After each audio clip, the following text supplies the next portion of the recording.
Greetings. Welcome to the Dragon Con Urban Fantasy Track Lost Girl Revisited Season 3 discussion. We have a lot to talk about tonight, so everybody strap in. This has been quite the season, and I'm sure that my wonderful panel here will have lots to say about all of the things that we experienced. Most of us for multiple times, but maybe not in a while necessarily having seen it. And as one person said, it's almost like seeing it again for the first time in some ways. Now, what we're going to do first is have each one of my lovely panelists introduce themselves. And Kevin, we'll begin with you. All righty. I am Kevin Batchelder. I am Carol's second on the Urban Fantasy track and longtime DragonCon attendee and panelist and huge Lost Girl fan. So having a blast doing these and appreciate all of you for, checking us out on here. Yes, thank you. And Carol. Hi, I'm Carol M. Stokes. I love Lost Girl. Hadn't seen it in a long time. Really enjoying the rewatch. And as Ellis Colton, I am an MM romance writer. Okay, thank you. Sarah Rose. Muted. Still muted. Still muted. I think let me see if can you hear me now? Yes. Yes, you were. I was looking to see if I could unmute you, but by then it was back to okay. Go for it. I'm not gonna worry about it. My name is Sarah Rose. I am a longtime urban fantasy fan, track goer, sometimes panelist. You can normally find me there and all over the place at con. I'm also the founder and one of the admins of Dragon Con Theater and Performing Arts Lovers Unofficial. Other than that, that's who I am. Thank you. Jessica. Hi, I'm Jessica Cage, USA Today bestselling author of fantasy featuring strong characters of color and a longtime fan of Lost Girl. Happy to be here. Yes, when I love the way you said long time, because I think I mentioned this on the first during the first season discussion, but when Jessica had made a response to one of my posts on the track Facebook page, and so I said, "Oh, there's somebody who's a fan." And so I contacted her and I said, "Would you be interested in being on this panel? We're going to start doing this." And she said, "I have waited my whole life for someone to ask me this." So I'm very glad that you said yes. But and now Mark's. Hey, I'm Mark Spile. I'm a filmmaker, podcaster, and author, mostly urban fantasy, occasionally sci-fi, and love all types of urban fantasy. And I would say Lost Girls like somewhere in my top 5 for sure. So and honestly, this season, after season 2, it gets a little fuzzy for me because I watched them out of order and stuff after that. So it's the first time seeing season 3 like all in order and everything and more recent. And so I'm like, oh, it was a really strong season and maybe that much a stronger fan. So. Oh, that's cool. Now that's interesting that you watched them out of order. Okay, that would have. Yeah, oh my. Yeah, it was only the first 2 seasons I ever saw in order. And so we're in fun territory now. Yeah. Well, now my first question is the same as it always is about and since there are only 13, I'm going to ask everybody to pick just one. What was your favorite episode of this season and why? And was there an episode that you just didn't care for whatever reason? Either you didn't think it was worthwhile, or you thought it was it just wasn't good, or for whatever reason you didn't care for it. And Kevin will be very glad I asked him this question first, or that he gets to go first for this one, because I know what the answer is going to be. Oh, I see. Okay. Well, I do think there were a few contenders for me because there's a lot of great Kenzie Bo stuff this season. But I think, put on the spot to only pick one, I will go with episode 6, the Kenzie scale, with Bo very much knowing what's going on, that it's not the real Kenzie she's seeing, Tamsin stepping up and kind of creating that relationship we're going to have there, and lots going on in the big, season long, the dawning and everything else. So to me, that's my creme de la creme for the season. And Kenzie, and you get 2. Lots of Kenzies. Even Kenzie though from the titles. That was your favorite episode, Kevin. Just saying. And was there one that you just didn't care for? Was there anything you could put in that, or were they all solid as far as you're concerned? Yeah, no, I didn't. Unlike some of the shows like the Buffys and the other ones that have 22 episodes, when you can usually easily find a clunker, a 13 episode season, I didn't really see any of this one. Okay. That you would put in that category. Okay. Carol. It's hard to go wrong with a double Kenzie episode. That is definitely a winner. I'm going to go with episode 3, Contagion, with the Staff of Righteousness, and a little bit of a Buffy reference here. It's almost like Band Candy, where they lose their sense of adulthood, and they're all like regress to teenagers and stuff. And it was I just love stuff like that. And again, like the body swap one in last season, they have so much fun with it. And watching Tamsin and Bo, and oh my gosh, it's just so funny. And poor Kenzie is both like, wow, look at me with this cool staff, and like, oh crap, I can't get rid of it. Watching her deal with those two aspects was just delightful. It's just, there is plot progression and stuff, but it's just also like a lot of fun. Really, really enjoyed that one. Yeah, that actually is one of my favorites too. I just thought I would interject that for a number of reasons, but yes. Sarah Rose. Oh, can I say the one your least favorite? Oh, I'm sorry, you're the one you didn't like. I'm sorry. The one I didn't like. I'm going to go with episode 5, Phase Wide Shut. And I'm going to tell you, as soon as I heard the title, I was like, I'm not looking forward to this.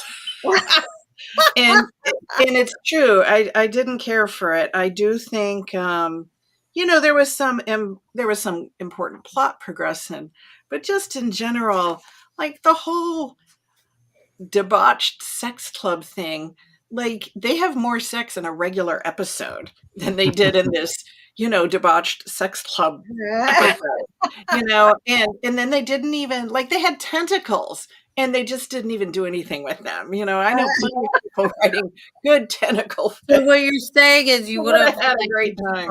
Super eyes wide shut.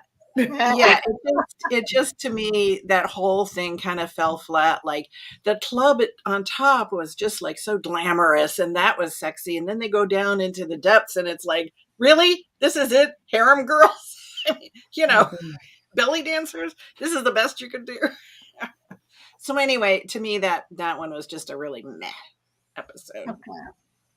All right, Sarah Rose. Well, I'm jumping on the Contagion. I think I said that right. Bandwagon as far as my favorite one. Again, they had a lot of fun. As Carol said, they had a ton of fun. I also really liked at the end, like, you finally kind of started to like Vex. At least I finally started to like Vex at the end of the episode. Like he got some humanity. Shock, I know, right? Yeah, no, that was probably my favorite one. And I love Kenzie and how much fun she was having with the stick. The rod of, what is it? The rod of Staff Righteousness. Oh, Scapa Yeah, Bright. she called it her Wonder Whacker or something. Yeah. That was funny. I wanted to call it the Rod of Glory. I'm pretty sure I'm scared of something else. I'm like, That no, works. that's not quite, but Yeah. the I guess I'm just a episode 1 hater based on the last few seasons. I did not like Cage Faye.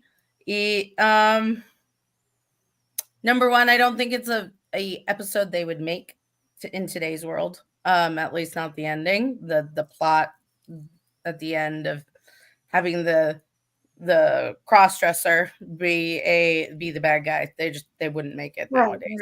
Right. But I don't know. Like, I'm gonna be honest, I got the ick from Kenzie and Bo kissing. That one is like and it was done for a reason, though. Yeah, it was done for a reason, but still, I think that it was meant to be a comedy thing, and I got that, and I kind of got a chuckle out of it. But like, I feel like they could have come up with something a little less cheesy.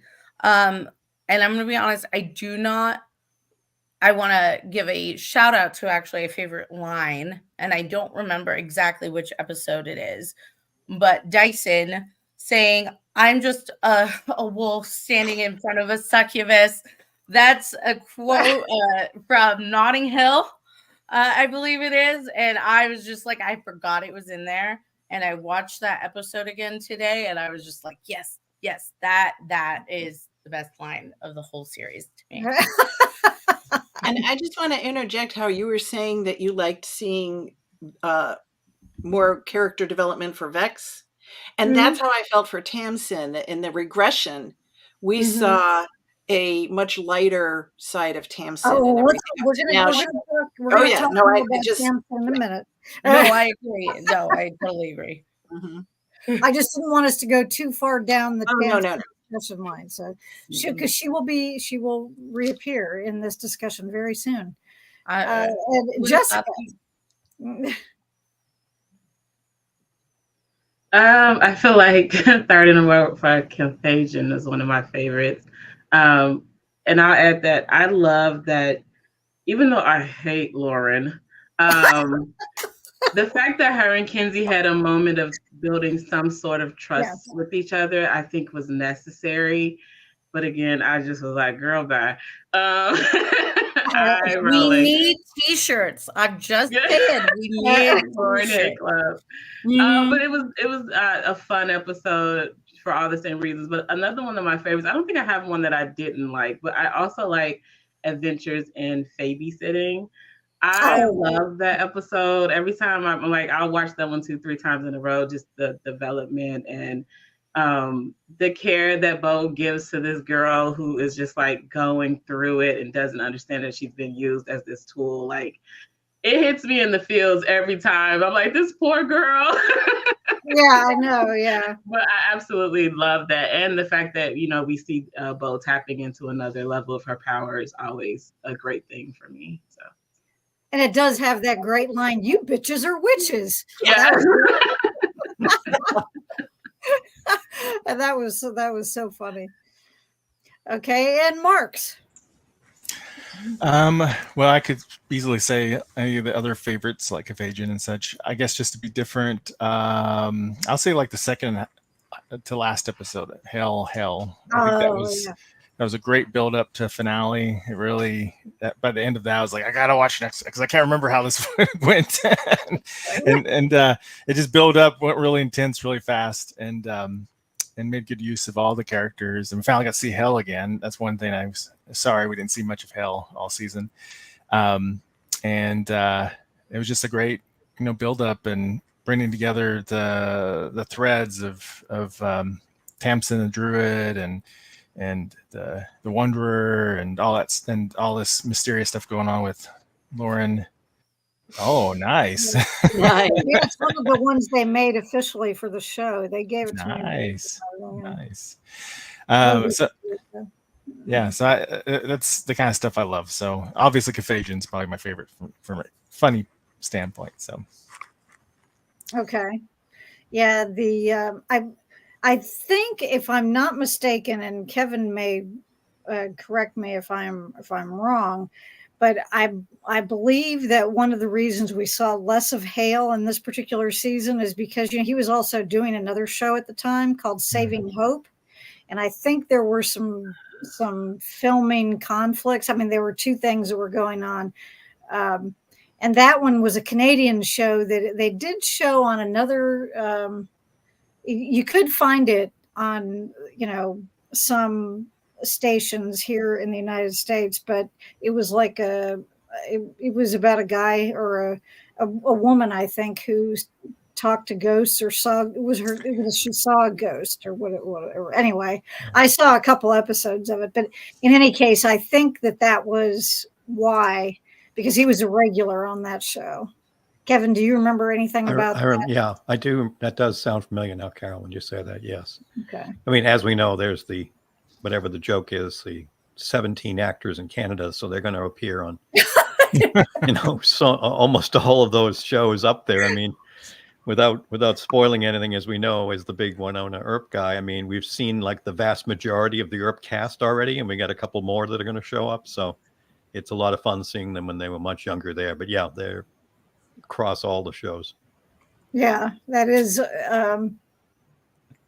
always interesting when that happens. Even if I remember that it happens, I don't always remember which episode it is when they first appear. So It's like, hey, oh yeah, there they are. Now, speaking of Tamsin and Vex, we did get them added in a bit more this season.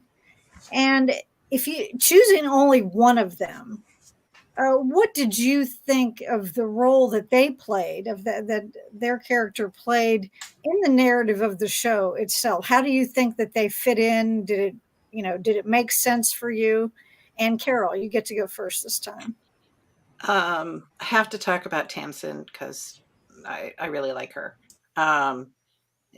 At first glance, she's got a built-in intro because she's Dyson's new partner. Hale's not there. He's got to have someone to work with and play off of. And so there she is. I liked the idea that it was a dark fae, so that we have a balancing of dark fae, light fae, that whole, as they try to move towards becoming a little more integrated. Yeah, that was the peace project. Yeah. Right. And not antagonists, but more of a team. Although everybody seems very, not enthusiastic about it. I loved how she was so forthright. I mean, she was like, this is it. This is how I feel. This is what I think. You don't like it, your problem. Right. And I really liked that. And even just the visual difference with, Bo is like dark and sultry and voluptuous, and Tamsin is like, tall and slim and very, the whole Nordic, goddess thing going on, was just a really interesting balance. And she gave us, being that she's not from the core group from the beginning, we kind of get a more of an outsider point of view from her. She's looking at, we're looking at people as like, oh, well, of course, Kenzie is and Trick and all these people are intertwined. She's looking at them like, who are you and who are you and why are you, like, what is happening here? And why should I give you extra credit or extra attention or bother to listen to what you have to say? Everybody's kind of got her to prove themselves to her in a way, because she doesn't have any, as I'm sure she would even say, she doesn't have any of that sentimental, bullshit going on. She's a facts girl, and she's everything's very cut and dried for her, at first. Right. So I think it's, almost, like a breath of fresh air that we kind of get this new perspective on everybody. We get this new person who's mixing things up in a whole different way. And And a lot of that just continues through the whole season. I don't know how in depth you want me to go on that, but she's definitely a let's shake things up character. Yeah, well, we find out more as we go exactly Yeah. how much she's willing to So- shake it. So I think she's really, she really gives a boost to everything in a really positive way, for the viewers. Okay. Sarah Rose. I'm also going to talk about Tamsin. I think she fits really well into the season for all the reasons Carol said, but also she gives Bo a fae female. Okay. Up until Tamsin came along, we really didn't have a series regular fae female for her. I mean, we had Lauren, who is human. We have Kenzie, who is human. But everybody else who's kind of in her life in a regular aspect is not is not the same as Bo. And I think that gives us the a much needed connection on that part. And I think that gives Bo a much needed connection too, even if they don't really like each other at first. I think that works really well. The other thing about Tamsin is it gives us a peek into the dark without being, I guess, giving us the evil side of the dark. I mean, yeah, we saw that with what's his face? The Loki. I'm terrible with names. Is it Ryan? Ryan. But Ryan, he was still that chaotic bad. Tamsin is more like chaotic neutral, even chaotic good. Like she Depends on the day. Yeah. It depends on the day, but she tries to act a lot more badass, I think, than she actually is. At least at that point in her life, do we want to say? And I think that's a good thing for the show. It helps balance again that Bo is not light fae. She's not dark fae. She's in the middle, and I think that is a good role for her. Okay. Jessica. Okay, my internet was buffering when the question was asked. Oh. So can you repeat it? Certainly. Don't we love technology? What my question was is that we get the addition of both Tamsin and Vex, and he wasn't in every episode, but coming into the fold a little bit more in terms of showing up more often anyway. And with one of those two, what did you think of the role that they played? Just in the narrative of the show, do you think that they fit in well? Did you enjoy it? What parts of it did you like or not? Oh yeah, I feel like everything about Tamsin was said for the most part. I will say that I wasn't sure if I liked Tamsin, her character initially, but I think that was by design. But with Vex, I really loved the incorporation of him into their team because he exposed this vulnerability for I'm missing her name now. It's one of my favorite people, the Morrigan. He exposed this huge vulnerability for her.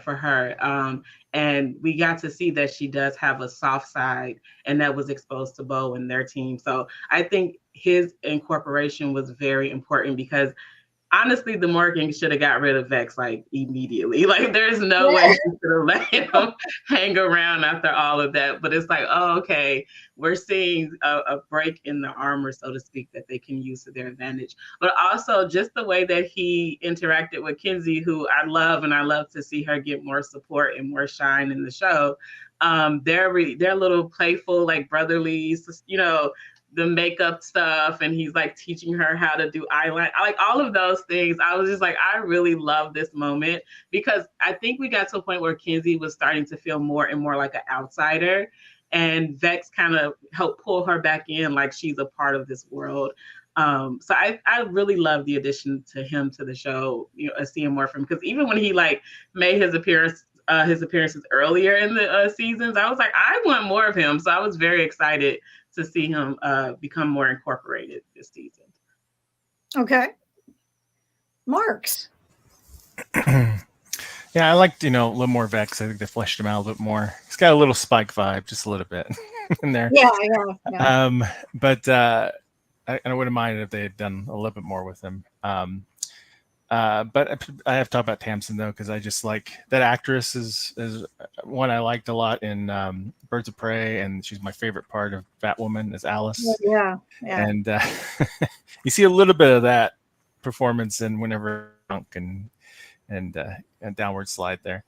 But I think it was a great addition having Tamsin in there. I think it created it shook things up a little bit, and you didn't know if you trust her or not, and this kind of, potential attraction, friendship, whatever thing, or and hate, whatever mix between her and a beau is really interesting.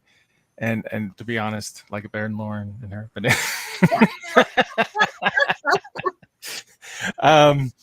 but anyway, I thought she was a great addition because she did mix in a lot of an interesting plot line. She shook things up a little bit. You didn't know where she was going to go, and she was also a good fighter and could keep people on their toes. So I thought she was a great addition and the actress. So it's a good mix. Okay. And Kevin, bring us home.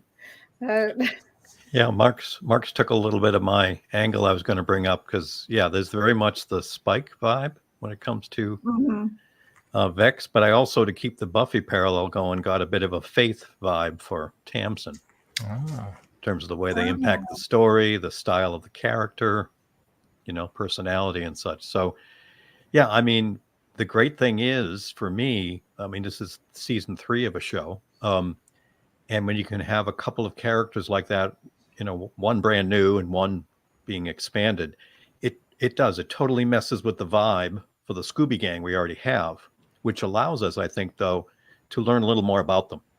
One of the folks in the comments mentioned how they didn't like Tamsin right off the bat. But I think that's by design. I mean, we get totally challenged about a new person messing with our gang. So I think they both brought something very interesting, but very much to follow up on what Mark said, Rachel in Batwoman is brilliant. I mean, and I think Tamsin is kind of the beginning. You see some of that here, and then she just takes it to 11 when it goes there. So, I mean, I appreciate on this rewatch, as we often all say when we go back to a show, especially if it's been a while, you just appreciate more of what someone can bring to a role. And she just brings so much of the Tamsin because it goes from total outsider to kind of coming in to be part of the team. And then come season 4, we're going to have another major shift in what that character's doing. So it's brilliant stuff. I love what both of them did this season. Great. That's a nice way to tie it up by including both of them. And then this was a good point that Renita made that she thinks that Tamsin is so blunt because she literally doesn't have time to beat around the bush with people. That's right. And especially now, I mean, at this present time of where the show's picking up, she knows that she's in decline. And, so maybe she just doesn't, it's not even so much that she doesn't have a filter, is that she doesn't have time to use the filter if she has one. And then we have another comment here from this person who is Team Lauren. So I got to warn you, though, we do have some people who are very vocal about not being a fan of the character. Although, personally, Zoe is wonderful. So, okay. So for my next question, we've been talking a little bit about the development of those two, or especially of Tamsin. But which of the other character, pick one of the other characters from the show that you feel had the most development this season, whether it was for good or ill. You know, whether it's a good thing for them or a bad thing for them. And Sarah Rose, it's your turn to go first. I know, and that's horrible because let me think. I guess my mind immediately went into Dyson. He didn't have I guess character development. I don't know necessarily if we saw a lot of character story from Dyson, but we did see him coming, he got his love returned and all of that. And I think in the previous seasons, Dyson, we would expect him to be like, I'm going to go out and I'm going to fight for Bo. And I'm going to be a lot more aggressive, I guess. And, he resisted that urge. Yes, he made it known to her that he had his love back, especially at that end. But he said, in 100 years when things are different, come back and right. I'll be here. Right, because he knows Lauren is human. She's not going to live as long as Bo. And so I think he's finally he learned to take his time. And I think that was a big thing. We also saw a lot more from Lauren. Just one. But there is some between the two of them. Mm-hmm. That's what I was going to say. Oh, okay. Lauren and Dyson had a lot. They learned to play nicer together and work together as a team for the people that they care about. And that's what I was going to say about Lauren. Gotcha. So. Okay. Jessica. Oh, goodness, the questions. I was going to say Dyson, but I actually like the storyline for Hill, just because I refuse to talk about Lauren. But I will add this, that after I but that she said that's okay. I'm laughing with her. They're very kind. But I love seeing Hill kind of be pushed into having to take on more power. I feel like for so long he's been kind of sliding by, this throw a joke in here and there, back up for Dyson. But it was nice to see him have to take on more responsibility in the group, because he, outside of keeping an eye on Kenzie, he wasn't really, in my opinion, doing much. So it was nice to see him step up. It sucked that it hurt his relationship with Kenzie, in the long run, but they'll be fine. For a while. Okay, no spoilers. Yeah, let's not go ahead. We don't go too far down that road. But no, I did like to see that. And then they started to tie into his family's history, and we got to see more of his, background, opening it up. And I think it just made him feel like more of a well-rounded part of the group, instead of this off, one-off person that comes in and out. So yeah, I love the line for Hale. Okay. Marks. The most obvious one's Bo, of course, but I'll let somebody else talk about that one. Okay. So I'll try to pick, I guess maybe Kenzie. I feel like Kenzie had always been pushed to the side a lot, last season, but or when she wasn't doing something for her childhood, boyfriend, her childhood love interest. Yeah, Nate. Yeah, it was Nate. But I think she got some good episodes and good moments this season. She got to do some martial art moves, kick some butt with the Staff of Righteousness. She had to help save herself a few times, with the shapeshifter.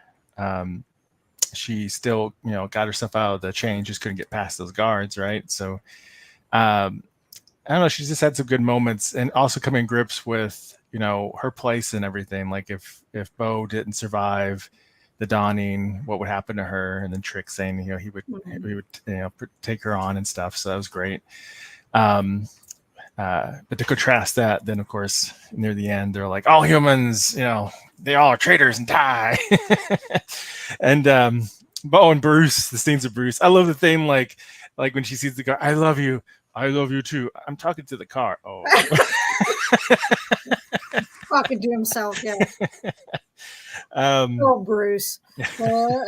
So there's some really good moments in there, and then her, of course, the ramifications with the Norn and what happened to her, and then trying to figure what you can do to be able to be more helpful in the group, and the temptation from the druid and stuff too. So some good stuff there.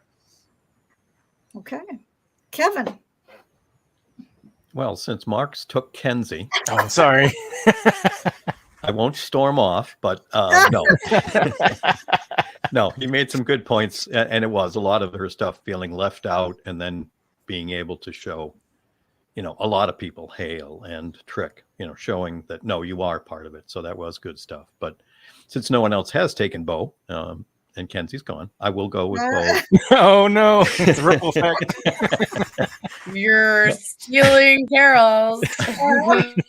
Sorry. No, and for obvious reasons, obviously, as our lead, I mean, to see so much of the stuff she went through, both emotional, but also as our, leader. I mean, the situation going back to see her mom and all that was going on with that, in terms of forgiving her and kind of changing her position to that as she's dealing with the whole Dawning thing and all that's going to come with it. It's some big stuff, and it's great to kind of see as she is, leading the gang and taking care of it. I mean, dealing with Tamsin, going from Tamsin jumping in the bathtub with her and obviously seeing the attraction there, right down to having to have a little bit of a showdown with her at one point. So, she's doing a good job of balancing the different personalities that are all a part of it, and the fact that she's the unaligned succubus, and being able to work with the light, and now Tamsin the dark, and keep the Morrigan, at arm's length, and still deal with the whole Dawning and everything that's going there. So I think, we really got a big step up for her, that she mainly had to go away from for early in the show. It was very much the, I will live the life I choose, and I'm unaligned. And that somehow gave her inroads to things. Now she has to deal with some of the responsibility in terms of the Dawning and what was going with the Fae, while still keeping Lauren and Kenzie, her humans, if you will, as part of the team. Okay. Carol. I'm going to continue with Bo. There's plenty of Bo to go around. Plenty of Bo to go around.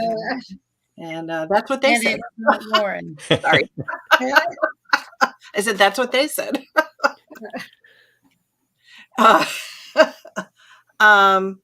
Yeah, I think we do see so much growth with Bo, and things like the Dawning and everything she has to do to get ready for the Dawning, and then how she feels after the Dawning certainly are, big changes for her. She feels a change in her power.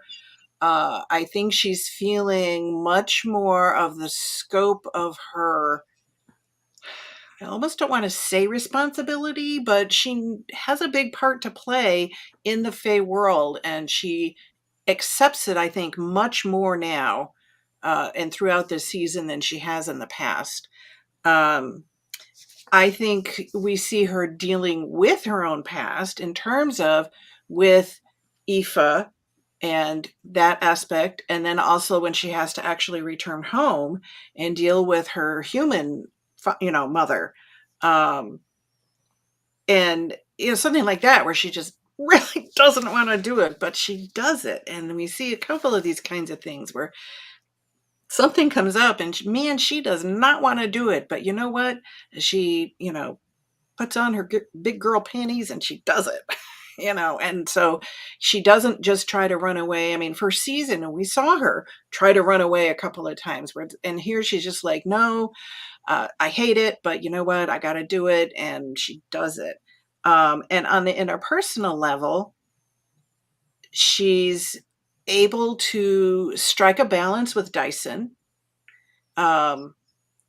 where she can accept that he is in fact back in love with her again and what he had given up and all of that. But then in her relationship with Lauren, which, whether or not you like Lauren, the fact is her relationship with Lauren matures. Lauren realizing that Bo cannot be monogamous. She cannot be the only source of chi for Bo. And they work on how to adapt with that and how to deal with it. Bo consciously is making choices to be with Lauren and to make Lauren a priority. And in the end, that doesn't work out for her at all. But at some point, the outside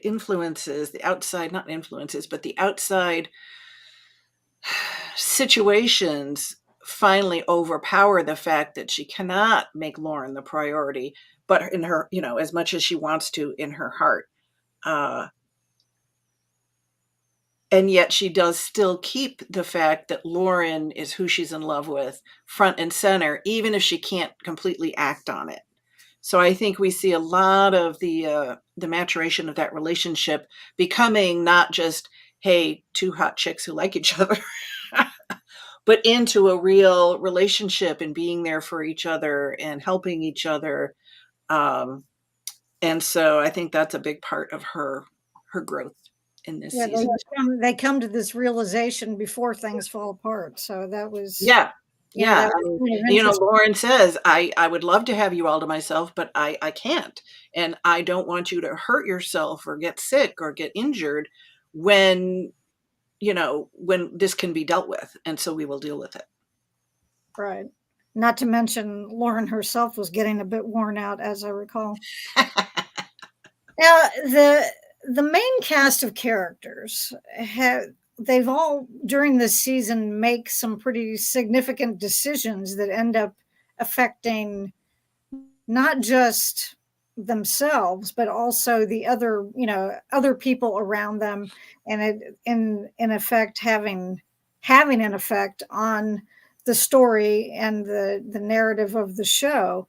And which one did you feel was most significant to the story? Or which one of those decisions did you think was particularly impactful for, the team as a whole, or the story of the show as a whole? And Jessica, it's your turn to go first. Ooh, goodness gracious. I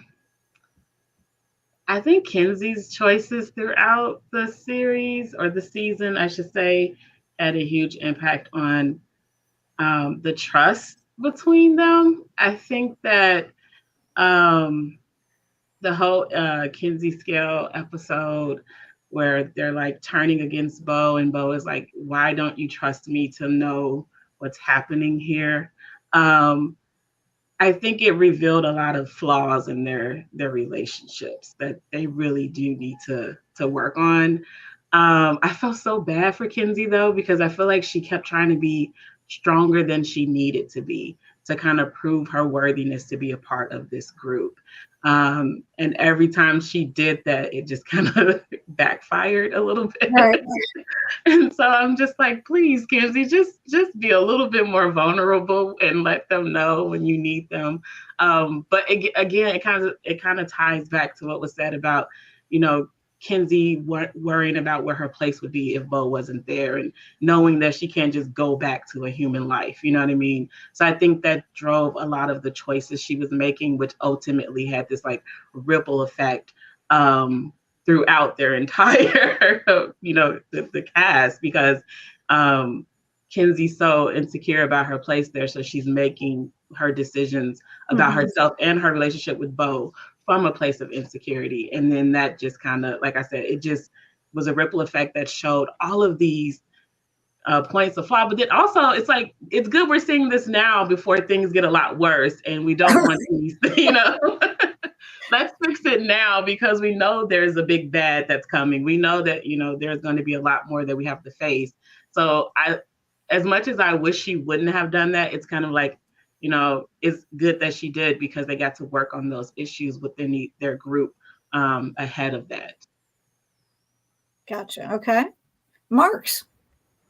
Well, besides Bo's decisions, I would say, I guess what was most interesting was Tamsin, because she was such a wild card. I wasn't sure where she was going to go. And she went from really wanting to take down Bo for what she thought was a murder or attempted murder on a dark fae, to eventually learning to trust her more, to then appreciate her, respect her, to then feeling forced to have to betray her, but then not betray her, but then nope, she's gonna have to betray her and drink some, and and it gave us a guest star appearance from Sarah Connor herself, right? So and that was fun. I forgot all about that, so yeah, I think she had a lot of interesting choices that were being made that were very influential in the background. We didn't know exactly what they meant until we went on further and further. So it was a lot for that character. For a new character, like Kiara had nothing compared to that. Even Hell still hasn't gotten that in depth of a plot line in this show. So they gave her a lot of good material this season. Okay. Kevin. I'd like to formally request that we rearrange the Brady Bunch pictures so I don't go after Marks, because he keeps taking all my stuff. Oh, sorry. We're just on the same wavelength. I think so. All right. So taking away Tamsin and Kenzie. Well, you can still talk about them. It's just that you might want to say something different. Jessica, Marks, they all covered it really well here. I'd just be repeating them. No point in repeating them. So, for the sake of conversation, I'll go back to Bo. Okay. Because and we haven't talked much about it, but the ceremony episode where Bo's dawning, killing Dyson, and then somehow becoming a dark Bo, if you will, and sucking everybody's chi to resurrect him. I mean, that's some big ass stuff from a plot point of view, and a big impact to what it means for her and what the show and the big storyline. So I don't want to downplay that. I mean, as Mark said, though, I mean, by the end of the season, with Tamsin, waffling on, is she going to kill her, Bo, or not? And everything that's going there, as we know, leading into season 4, what that's going to mean is going to be a big part of what's going to play out for all the characters too. So, and Bo, at the end of the season is just disappearing in a puff of smoke. So that's gonna, it's not often you have your main character disappear. So it's gonna be some big stuff to deal with. So, those are the big things I see certainly coming from Bo this season. Okay. Carol. You're muted. I don't usually mute, but since I'm in a different space, I want to make sure that there wasn't any external sound bleeding through. That with Kenzie, it's that, for me, it's that returning to the Norn and threatening the Norn and facing off with her with the chainsaw, which is brilliant. Yeah. Brilliant. And considering the chainsaw is about the same size as her, that was especially right. That was stunning. And then, but that really leads to Dyson, and Dyson had some big decisions to make, just like for himself, because he does get that love back, and he has to decide, what's he going to do? Is he going to go after Bo? Is he not going to, what is he going to do with the love now that it's back? And ultimately he decides that he's not going to, Bo is happy with Lauren. He's not going to intrude on that. He's just going to, it almost sounds a little calculated to say, well, I'll just wait. Yeah. At some point she'll kick off, and then I can, but I know it's not meant that way. It's really, he really is just giving them the space to have their relationship and be together. And he takes that step back, which has to be, terribly difficult because she's it. He's a wolf. That's the one. There is no other. There will be no other. And, to say, regardless of that, I'm going to control myself and step back is tough, and yet still be her partner in like The Dawning, where he steps up and he's like, I'm her hand. That's a tremendous decision, where she doesn't even know what it means that he does that until, the end of that episode. But he does. And he just, he makes that decision. That's what it is. He's going to be there for her no matter what. To the point of sacrificing himself. And so we see him, make several decisions where they're based on the fact, I love Bo, but what does she need? I'm not going to make these decisions for my own purposes and my own reasons. What does Bo need? And how can I help her with that? Which is just, highly romantic. Well, yeah, it is. I mean, yeah, I agree. Yeah. Sarah Rose. First thing I'm going to ask is that you repeat the question because you actually cut out in the middle of it, and I just want to make sure I hit what it's supposed to be. Oh, okay, gotcha. Well, what my question was is that during the course of this season, pretty much all of the people that we would consider main cast of the show end up having to make some pretty significant decisions, even if,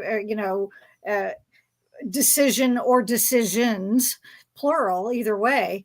And, is there one that you found particularly significant, one character's choices that they made that affected, other people and not just themselves, not just their own person, but everybody else in the show, and, affecting kind of the story as it's being told.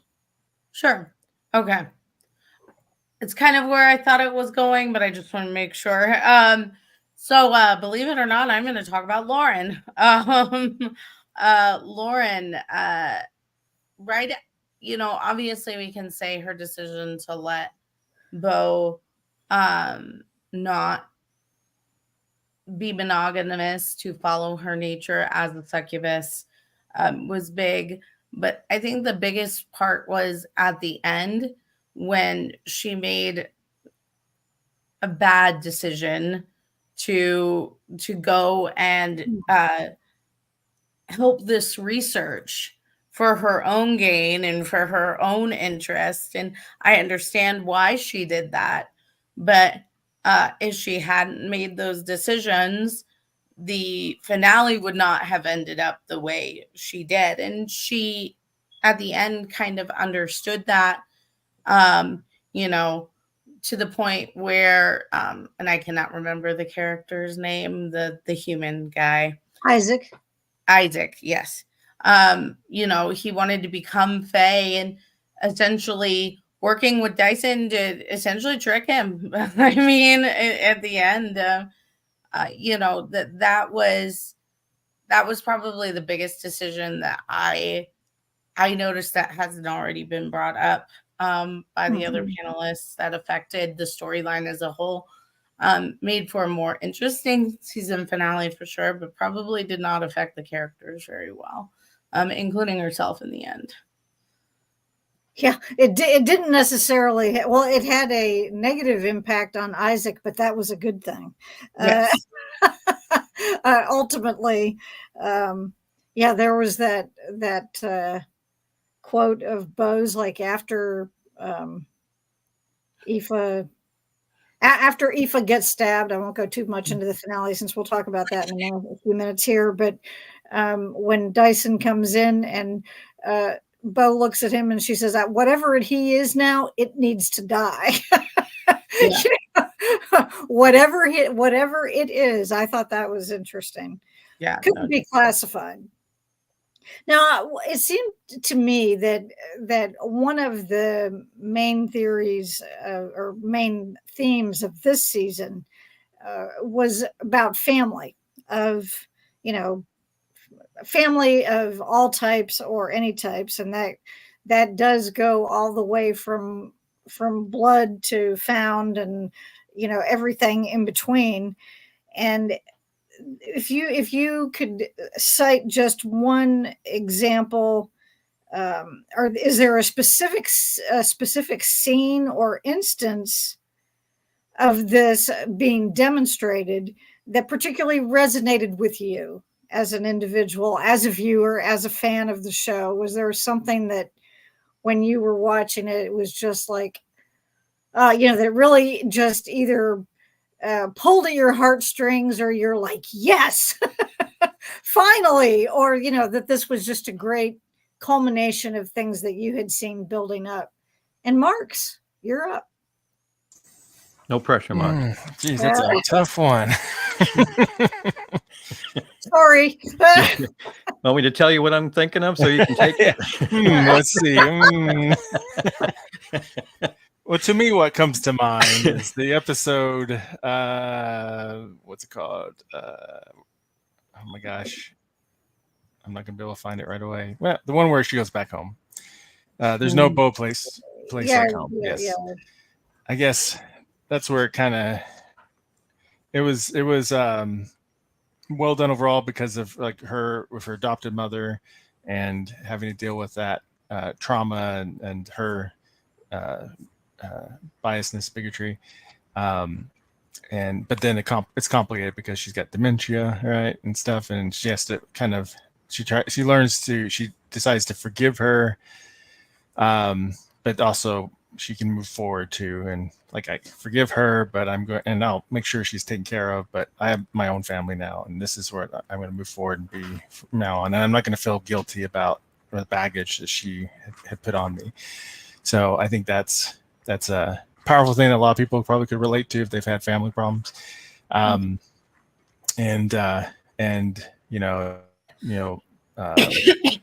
family versus found family kind of theme, right? So so I think that was that's what comes to mind first when you say that. So, and that was when they were having that conversation. The last conversation that Bo has with her, is that whole thing was very touching. I mean, that actress, I think, who played the mom, she was pretty amazing considering she could play what she did, in terms of the way we saw her most of the time, where she was obviously, where the dementia had taken hold. And then, when she went through that one, and I understand that that's the way it can be, is that sometimes people will be very intense, kind of in the other direction. But when Bo was talking to her and the tears were coming down her face, the mom, I was like, I thought, wow, that was a nice touch that they had. I mean, the character's barely in there. The actress really nailed it, did a fantastic job, right? And that balance of like, I'm kind of confused about what you're saying, but I feel the emotion. I understand. I'm sad. I regret, but I can't quite remember what I regret. And she's got the children, her photos there, and it was a great. That's a tough acting challenge. So yes, good times. Good times. Well, I mean, in terms of being able to admire that, what they did, what their acting chops came through on that particular scene, I think. Yeah, because I think the actress is like, hey, come on in, one episode. You got dementia and you're this and that, and now go. You get like 2 or 3 scenes to do this. Yeah, exactly. Here, you got to be perfect. All right, Kevin, what's your choice? Well, it's easy for me because it is something that's resonated from Lost Girl all seasons, and that would be in the Kenzie Scale episode when Tamsin and Bo are out trying to find Kenzie, and Tamsin is asking, well, what makes her special? Why does she mean so much to you? And it's just Bo kind of standing there not having a great answer other than Kenzie is Kenzie. Right. Yeah. Really. And when she calls her heart. Yeah. that's going to come back in a while, as most of us Yeah. know, in a very emotional way. So that one always resonates big with me. Yeah. No, I agree. That's a very well, it starts out being kind of amusing because when Tamsin first, even before she asked about Kenzie in particular, Bo's saying, "Oh, I'm a terrible friend," and she said, "What?" She's like, I don't have, or none of my friends would walk 2 blocks to save me if I forget what the instance was. And Bo's comment was, well, you need to get new friends. And so we go from something like that was kind of flip and funny and yet serious at the same time to her moving right into that discussion of Kenzie and what Kenzie means to her. So yeah, that's a good one. Carol. I really loved the episode that the right before Phage Against the Machine, where Bo is off doing something with Tamsin, and before she left had inadvertently started the machine and Trick, as her blood relative, has to then do it, has to do all the things. And he has to make all these choices, which is terrifying because he doesn't know which one would be better. And in some cases, they're both bad. Right. Yeah. You could have this or you could have this, and neither of those are good. But he has to just go on, center himself on his feelings for Bo and not even what would Bo do, because that's a more logical process. He has to just kind of go with his heart and have his heart choose for her, and hoping that it's for the best, and ultimately it is. We have some amusing parts along the way. She doesn't understand, why does she seem like she's drunk? And we see how hard that is for Trick, and how much he wants to take care of her and make the right choices for her, but he can't. And what parent doesn't relate to that? Right, exactly. Yeah. You never know the right choice for your children, or in this case, grandchildren. And you always have to hope that you've picked the right thing at the right time to help them down their path. And I just thought that was a really great kind of little encapsulation of that, and the way that we saw really deeply his love for her. Yeah, and as you mentioned, he's also concerned that what if I choose incorrectly? And Stella's telling him, just go with your gut, basically, is what she's saying, and it ends up being okay. Sarah Rose, how about you? Well, it's not exactly a good thing, but I guess my favorite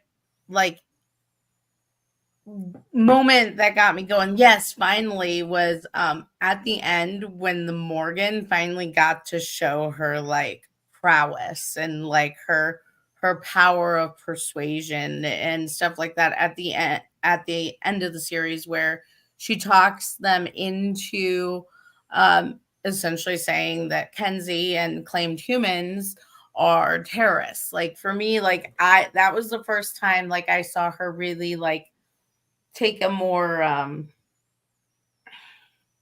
dominant, I guess, role into political persuasion and kind of that political role, which is what she is. And so I guess for me, I really enjoy her character.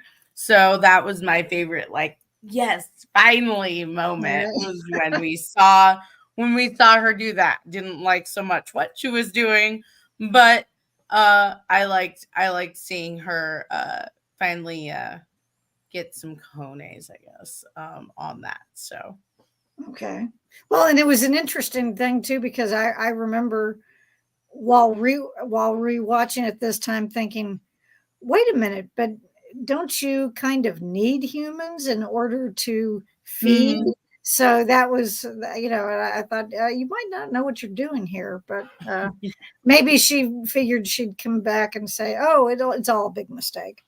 Right. Jessica. To go last and I have all the answers taken. There was a couple of things. So for me, the episode, the Kinsey scale when Bo feeds from Tamsin, I feel like that's the first time Tamsin starts to kind of become part of the family, so to speak. It's a weird thing that Bo feeding off of you makes you one of the crew, but like it kind of does. Like it's like, oh, you're one of us now. But also to kind of go off of what Sarah Rose was just saying, when Hale gives Kinsey the little flower that is like passed down to his family and protects her. I feel like that alongside of Trick telling her like, I got you. Like this was a really big, you know, Kinsey's one of us season and her becoming a bigger or knowing that she's valued by more than just Bo. That to me was just like, when I realized what he did, I was like, oh my God, you know, but I'm a crybaby, so you can't go off of me. Yeah, well, it was very touching when she figures out when Bruce is telling her, check your pocket. And then, you know, and as soon as he tells her what it is, she knows how it got there. But another big romantic moment. Yeah. Mm-hmm. Yeah. So yeah, and there was that scene where where Hale tells her we've never been just friends. And so that was you know, one of those things that the first time around you're saying it and you're like, okay, good. Finally, you're admitting it. Now, this is in relation to our last question, I think, but Renita's comment about that Lauren's big scientific ventures tend to run amok and come back to bite the team in the behind. That's one reason I don't really like her. Okay. You can have a t-shirt. When we were talking about the decisions that affected everybody. So can I interject that they kind of dropped the ball that like Lauren solved this huge like medical thing? Was it like Alzheimer's or something like that? And then they just glazed over it. And I was like, can we go back to this huge medical discovery that she supposedly solved for? They was like, we're gonna have champagne. And then it was like, oh, we're never talking about that again. Great. Right. Yeah. It was some kind of whatever it was that she did, whatever she extracted. Heart disease. Heart disease, yeah. Okay, yeah. It was that was, you know, taken and used on Dyson and whoever else. I can't remember. But anyway. Yeah, the bartender used it to kill himself. Yeah. Yeah. Oh, that's right. He used the other one on himself. Save all his Cabot babies. Yeah, I got to do that. All 39 of them. I know. Oof. Yeah. Holy cow. Yeah, that's all I could say when it's like you do a double take when you hear that number. But they don't have super speed like Isaac did, because that's a lot. Apparently so. That could make it easier or worse. I'm not sure which, you know, as a parent of 39 children, I don't know. Now, when you look back at the whole at this particular season as a whole, you know, what were your impressions of the season as a whole? And you know, is something that really, and if there something that really worked for you, we get an example of that, and maybe one of something that didn't quite fit, or that you felt as though that it didn't really, I guess, fit into the kind of the cog of the machine of the show, you know, that it was something that just felt kind of awkward, but mainly, what's your overall impression of this season? And Kevin, we're back to you. Well, I think it was touched on in some answers to other questions, but I very much see this season, especially in the scope of looking at all of them, that, you know, as with most shows, in the first season or two, you're kind of learning who the characters are, their relationships, getting comfortable with them. I think we did a good job this season as far as throwing things in to happen to them to challenge the different relationships. Kenzie feeling a little on the outside. Mhm. Tamsin coming in as a brand new character, upsetting existing relationships. Bo having to be very focused on her dawning side and so forth. Dyson kind of stepping back a bit, not sharing that he had gotten his love back, trying to give Bo the room to do it. So I think it was good in the sense that we got to be more comfortable with the characters we, had fallen in love with in the first couple of seasons, and see them become stronger dealing with the larger set. In other words, the Kenzie Bo relationship, and that gets challenged with other people interacting with each of them. Lauren and Bo as well, having things put in their way. Tamsin getting in the way of everybody. So I think it was good that the characters learned that, yes, we do have this strong team. We are a very core found family, with folks protecting Kenzie or saying they will, whether it's Hale or Trick, but also Trick stepping up to do his bits too. So I think very good. It was kind of what I see as a season that expands the Scooby group, not so much by adding people into the group as it makes the people in the group stronger. So that's what I really kind of liked. I thought this season where it went there. Okay. As far as things that, quote, didn't work, I wouldn't say so much it didn't work as I think it was Marks who was talking a bit. I mean, in episode 12, everything went to hell in a handbasket. Yeah. And they had to try to get things. And that end of the last episode in 13 was kind of like at least for me, kind of like a moment between the driving at the Wanderer, crashing, and then Bo disappearing in a poof. Is like, okay, this was kind of an odd place to end the season. I mean, I don't know. It's not that it didn't work as much as it was kind of not what I thought they might do, kind of thing. Okay. Carol. I think what really worked for me is along the lines of what Kevin was saying, where we got a lot of deepening of characters, deepening of their relationships, in part with the whole fact of them playing different aspects off each other and then being in different combinations of interaction with each other, that we just really delved into them. And that richness, that deepness is for me what was so enjoyable about this season, and I think gave us so many solid episodes. I mean, there's really only a couple that I was not wild about. And usually for a really kind of specific reason.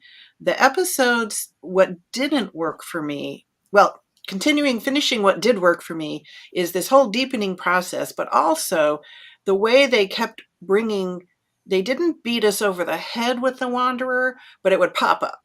Right. And so we kind of always had at the back of our heads, something would come up. Oh, there's the tarot card, there's the song. And it would just be like in the middle of the course of whatever else is going on.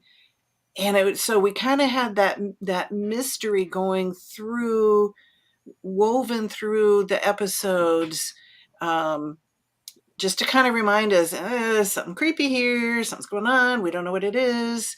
And I really liked that, to kind of keep that suspense on a nice simmer.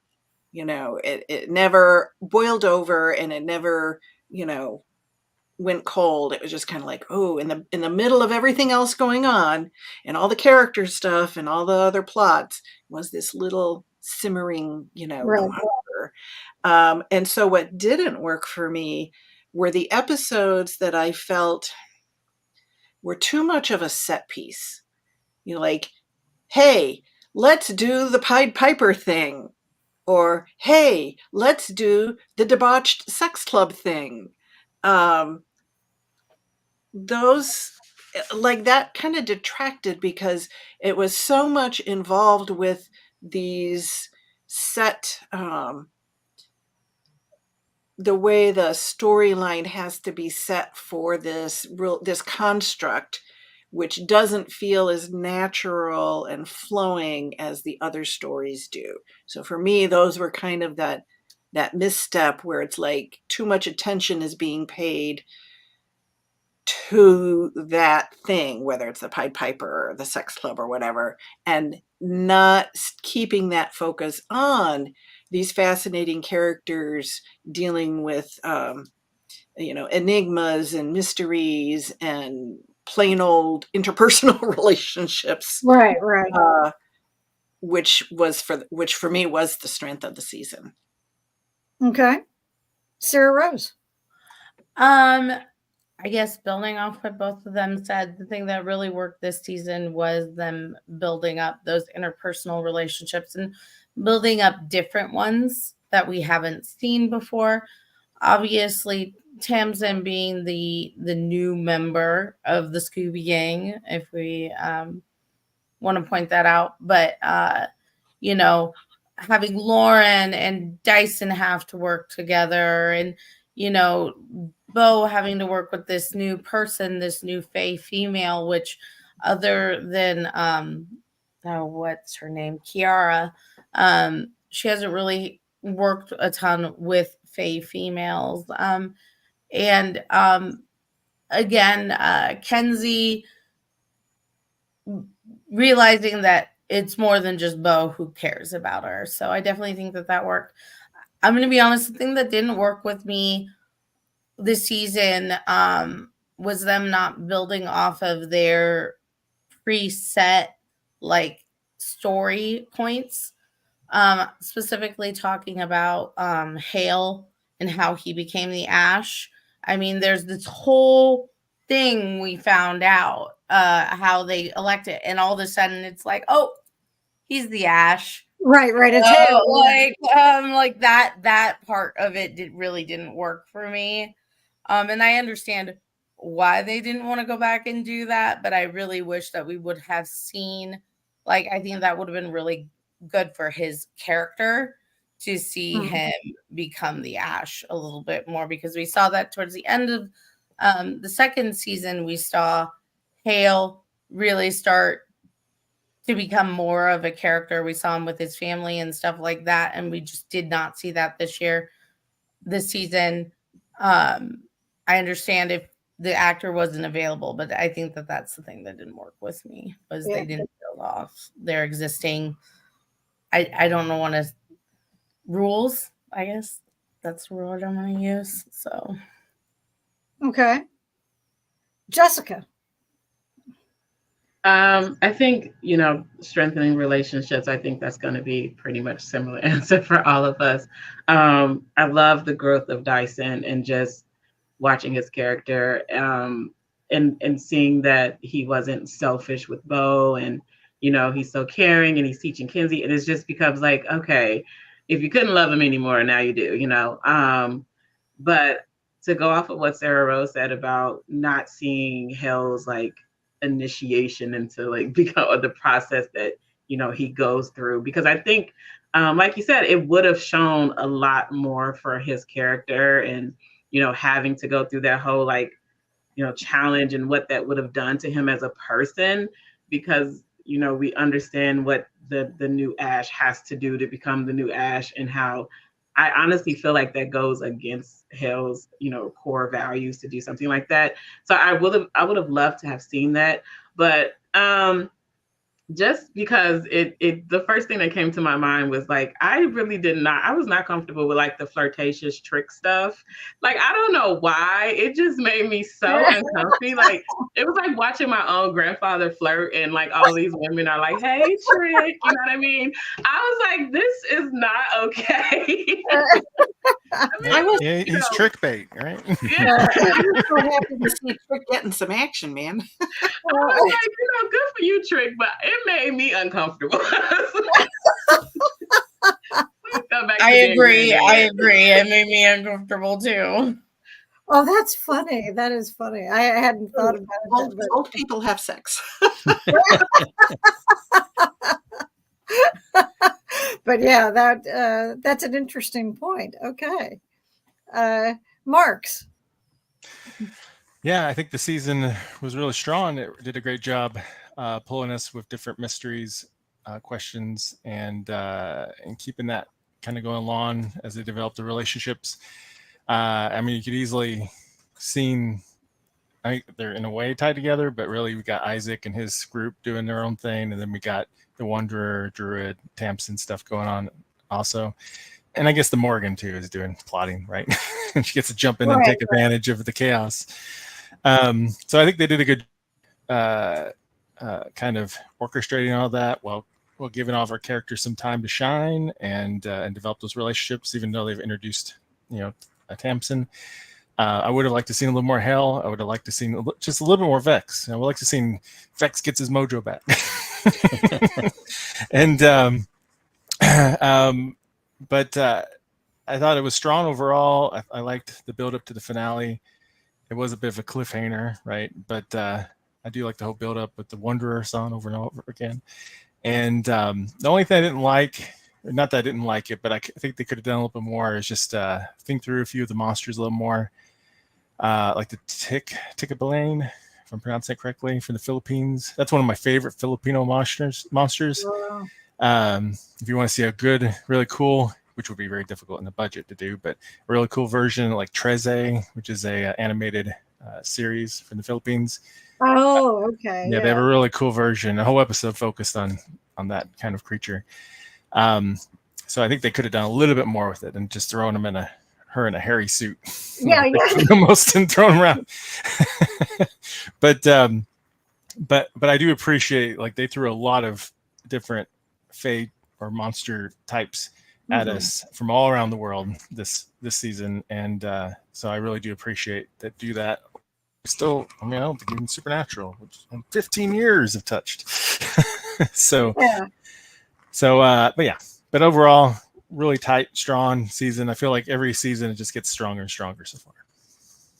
Okay.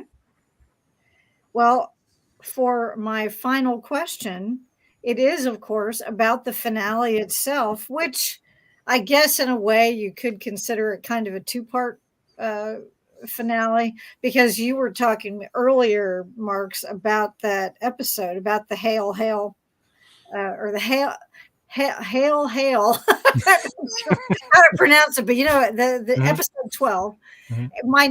In my notes at the end, I went back to the beginning at when I was finished watching it, and I was like, boy, a lot sure happened in this episode. But I mean, it's it takes you right up to the edge, and then the next one picks up. But anyway, what are your impressions of that finale? If you want to focus on just on 13 and how the things that happened and the yes, as Kevin pointed out, the cliffhangers. What was your kind of overall impression of the finale or finales, if you want to look at it that way? And Carol, you're first this time.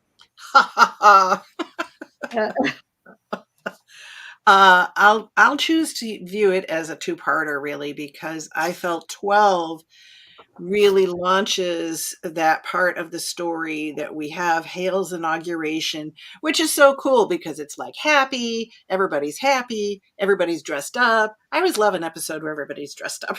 And now I can see them in fancy clothes. And so everybody's kind of ready for this. We've been working so hard and we've done so much, and now we can just kind of support our guy and have a drink and so on and so forth. And then it all just goes horribly awry. Horribly. Yes. And I felt like it just really launched this whole sequence, with Dyson getting kidnapped and, this is happening and that's happening. And Tamsin gets shot and Lauren finds out that, she's been duped and all of this stuff that then we go directly from 12 into 13, where everything just comes to that boiling head. Hey, Aoife's there. She sacrifices herself for her daughter. There's all this fighting and action, and they're breaking out, and there's so much going on. Chick gets thrown in a car, into a car trunk. Yeah. And I thought the flow of it was really great. I thought the excitement was really great. I'm like watching it like, what is going to happen next? So I I thought the momentum was terrific, and it just kind of kept building and building and building. And I didn't mind then at the end where it almost ended, not in some kind of big explosive ending, but Bo simply being wrapped up by the black smoke and disappearing. After, of course, the tarot card of the Wanderer drifts down in front of her and the music comes on, and then she's gone, and then they show her in the card. Yeah, that was cool. I just loved that. That was very, to me, very Twilight Zone or Night Gallery, where the figure has now gone into this object that we've only seen have the Wanderer so far. So she is with the Wanderer, whoever he is, wherever he is. That's where Bo is now. And I thought that was, so there's this great mystery still. We saw some things resolved. Hey, Trick gets to go to Scotland with his honey, Yeah. And Hale gets to not be the Ash anymore. And, so some of these things, Dyson gets to change into a wolf and go chase the bad guy and tear him apart, And so we got all of these great little resolutions to various aspects of all the action we had going on. But the core mystery of who is the Wanderer is now compounded 1,000 times because now he has Bo. Yeah. And that's it. And I'm like, oh my God, like I have to start watching season 4 tomorrow. I'm doing the panel tonight. Episode of season 4 tomorrow, because I was like, yeah, we got to find out. Find out. I really enjoyed both episodes. Okay. Sarah Rose. I do view it as like a 2-part episode, even though it's not billed that way as part 1, part 2. I did see it as a 2-part season finale. There was a lot going on, and I literally just watched both of these episodes today. And I have some issues remembering, okay, what all happened during these 2 episodes. So much happened, yeah. Because so much was jammed into these, and it's like, I definitely like that we saw Aoife again. I liked, her going back to like her original death and, like death, she fell, and talking to Dyson about giving up his wolf and stuff like that, and showing her love for Bo, and like, Isabeau's was my mother's name and stuff like that. So I definitely enjoyed that part of it. I liked how much happened, but I didn't like how much happened because it left me, even though it's not an explosive ending, it's still like it feels almost like gearing up for an explosion because there is so much going on in those 2 episodes. And then you end on this cliffhanger of, where did Bo go? Oh shit, she's in the card. Yeah. Which can never be a good thing, right? No, yeah. That's doesn't. She's trapped in another realm, Well, Jessica, what's your take? I also forget, like, when I go back to it, that these are 2 different episodes. And, like, even when I watch it, it just kind of rolls into the next one. Yeah, so it feels like just one intense episode. I like seeing Hale immediately trying to make these changes, that he has been speaking on throughout the previous seasons. As soon as he, like, inviting the Morrigan, which everyone's like, why the heck would you have her here? But he stays true to himself with that, and I love seeing that. My favorite part was Bruce. I don't feel like he gets enough love. I absolutely love Bruce. The way he takes care of, he's like on Kenzie's side. He's like, I love this girl and I'm going to make sure she's okay. I think it was already touched on with Aoife and seeing this softer side of her as a mother who just really loved her daughter, because I feel like our introduction to Aoife was kind of the more abrasive, power hungry side of her.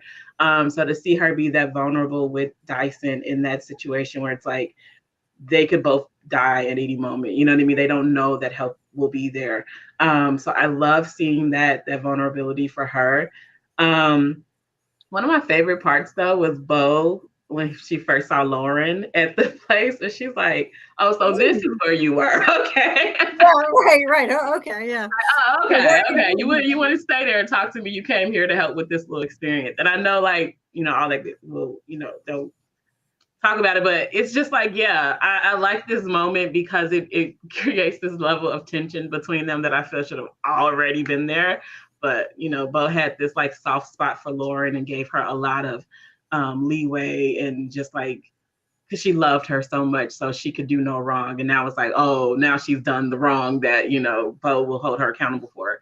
But I just always, that last scene with Tamsin like hitting the gas, like, why would you do that? I never, every time I watch that scene, I'm like, it never makes sense to me. Like, you know that the Wanderer or whoever you think this person is untouchable. Why would you risk your life and Dyson's to do this like ridiculous move? Every time I see it, I just like scream at the TV, like, girl, what are you doing? And it's like, it's not gonna change. It's the same scene, Jessica. Like, they didn't go back and refilm it, but that scene always makes me so, you know, angry. But ultimately, I love a good cliffhanger. The way that they did it, I think, was perfect with the smoke and her going into the car. And then we're like, oh God, you know, where is Bo? And I'm like, what's going to happen to Kinsey? Because we've been, you know, dealing with this question of Kinsey the whole season. Like, everyone's saying they're going to take care of her. But after everything that just happened with the Morgan turning, you know, the Fae against human, it's like, what about Kinsey? Like, that's the question that hits me, because Bo is the only reason, like, honestly, no one's going after Kinsey. Because I think even with Hale and Trick and Dyson protecting her, that doesn't give her the same level of, you know, guardianship, I guess, as having Bo there, and everyone's like, oh, she's the unaligned succubus, and they think she has this great power. So that was the question that hit me. I saw her in that car. I was like, oh, dang, what's going to happen to Kinsey? But ultimately, I love the non-two-part season finale that felt like a two-parter. But yeah. Okay. Can I have a comment on the whole Tamsin trying to run down the Wanderer thing? Sure. I really felt that was the moment Tamsin finally made a decision. She was back and forth. She was, you know, Bo is a unicorn. So Bo is the unicorn, and she finds herself moving to Bo, but then she's pulled back, and, you know, and we see the back and forth throughout the whole season. And at the very end, it seems like, no, she is gambling against Bo. And yet at that final moment, I feel like she's like, screw this. This is my stand. I'm taking my stand. And despite the fruitlessness of it, that's her moment where she chose. And that's, yeah, so I love that. Even though they ended up going down the cliff after. Yeah, even though it didn't have a good, the culmination of that. Yeah. Marks. Yeah, I really like this season. I feel like season 1 finale was a little too simplistic, and like I was disappointed by the fight scene a little bit. And then season 2 was really complex, but I think it was too much for them at the time. There were some technical issues, a little bit of confusion, chaos there, trying to tackle so much.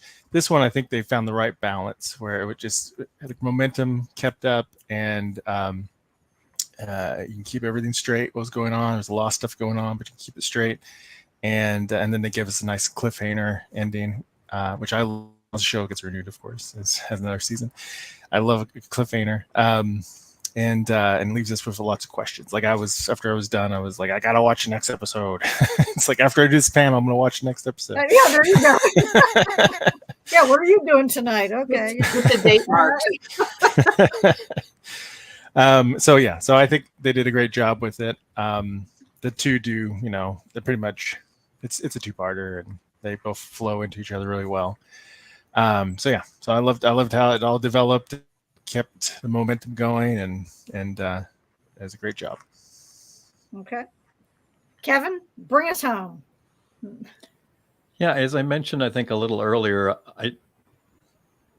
there was a lot, and we all said it, a lot going on in these last 2 episodes of the season. Lots of action, lots of big plot stuff. So the final, whatever it was, 4 or 5 minutes with the trying to run down the Wanderer and then Bo disappearing, into the card. I don't know. For me, it was kind of like I don't want to use the word letdown, but all that great action and all that stuff, and then a little bit of a poof. So I wasn't as big of a fan as most other people am. I know I've had lots of conversations with other fans too, much like most of you, that, it's some good cliffhangery stuff and her going in the card. But I don't know, it didn't quite work at the very end for me as well as it did for a lot of other people. It certainly gives you that cliffhanger, like, oh my goodness, I can't wait kind of thing. But there's a lot of great stuff in those last 2 episodes, from character building stuff to big plot items to, decisions made. Even if Tamsin's was a little reckless, it was very much in character. Yeah. So I don't fault it as much as I kind of go, I would have liked something else there. And trying not to look forward and talk about what's going to happen early in season 4. So it's and I think it was Mark's or a couple others too mentioned that, the show by this point, the writers and all really kind of know what they're doing in the sense of who the characters are and the stories and stuff. So it was in and of itself a good ending and a strong season and a strong couple of last episodes.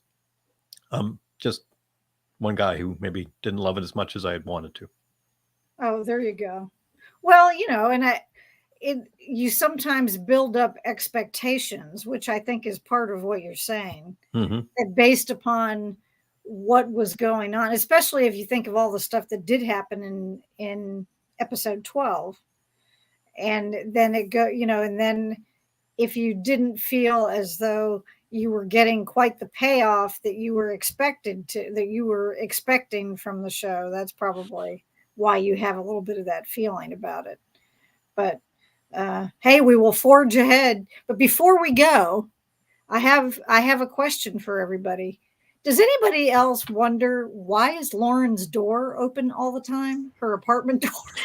it bugs the heck out of me. I cannot stand. It's like, and sometimes people are like, oh, well, I think one time Tamsin says that, well, your door was open. And she just leaves the door open. And it's like, especially when you realize, and then especially after we find out she's an actual literal fugitive, that, she's still got the door open. I'm just saying, I've been wondering, and I swear the next time, if I ever get to work with Zoe Palmer again, I'm going to ask her if she has any idea why. Kevin, hold me to that. Yeah. Make sure she's under the protection of the Ash. So I suppose, but still, I mean, people can. Well, but we also have Bo and Kenzu living in the crack shack. I mean, how they haven't been cleaned out multiple times. I mean, and when you see the exterior shots, it's like in the middle of a giant highway. So it's like, okay, I don't get any of this. Yeah.